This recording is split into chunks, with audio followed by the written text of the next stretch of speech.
నమస్కారం భాస్కర్ గారు. అదేమిటండి పెద్దవారు మీరు నాకు నమస్కారం పెట్టడం ఏంటండి? నే పెద్దవాడిని ఏమిటండి, ఏళ్ళు రాగానే సరే ఆ లెక్కన తాడి చెట్టు 90 ఏళ్లు బతుకుతుంది. మీతో కాస్త పనిపడింది, అలా మీ గదిలోకి వెళ్దామా? పర్వాలేదులేండి, చెప్పండి. అది నసుకుతారు ఎందుకండి, చెప్పండి. మరేం లేదండి, మా మూడో అమ్మాయి కూడా రజస్వల్ అయింది. చుట్టుపక్కల వాళ్ళకి దగ్గర వాళ్ళకి భోజనాలు పేరంటం కాస్త ఘనంగా చేయాలని మా ఆవిడంటేను. మీకు ఎంత అప్పు కావాలి? 4,000. 4,000. చూడండి ధర్మారావు గారు, మీ ఆదాయం ఖర్చుల గురించి నాకు తెలుసు కాబట్టి చెప్తున్నాను.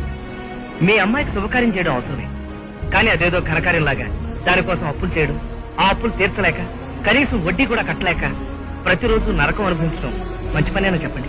పోనీ మీకున్నది ఒక్క అమ్మాయి అయితే మీరు హై లెవెల్లో అప్పు చేసినా పర్వాలేదు, కానీ మీకు 4 కూతురు. ఈ ఆడంబరాలు ఆర్భాటాలు ఎందుకు చెప్పండి? భలేవారండి, డబ్బు ఖర్చు అవుతుందని ఏ వేడుక చేసుకోకపోతే నలుగురు ఏమనుకుంటారు? అదిగో అదే, మీరు ఒక్క విషయం మర్చిపోతున్నారు.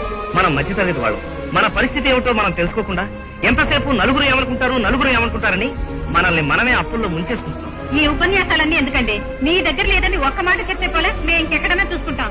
రండి. ఇప్పుడు మీరు మెప్పు కోసం అప్పు చేసి పప్పు కూడా తినాలో చెప్పండి.